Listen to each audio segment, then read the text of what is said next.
وطن افسانه پردازه تو را افسانه میخوانه حقیقت نام آثار حقیقت خانه میخوانه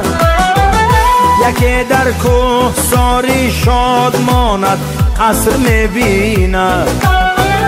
یکی کاشانه ای غم در بغل کاشانه میخواند وطن ای جان وطن ای دل وطن ای سرزمین گل بهشتی ما بهشتی ما بهشتی ما بهشتی ما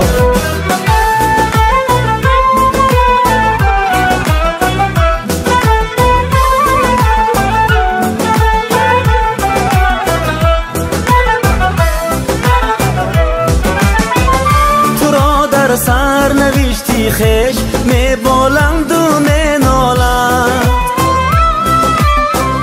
یکی را در غریبی یک کفی خاکی تو جان داروست یکی در دامنت همگامه‌ای بیگانه می خواند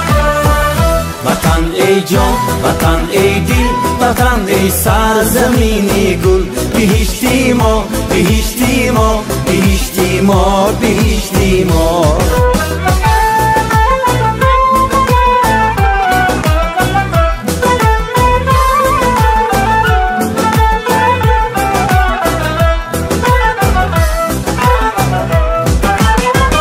تو را مردی ره منزل به منزل میکند دنیا هوس پیمانه یک گردشی پیمانه میخواند حبیب می سرایت شاه بیتی شاه راحت را حدیث تن چشم حسرتی گرگانه میخواند وطن ای جان وطن ای دل وطن ای سرزمینی گل بهشتی ما بهشتی ما بهشتی ما بهشتی ما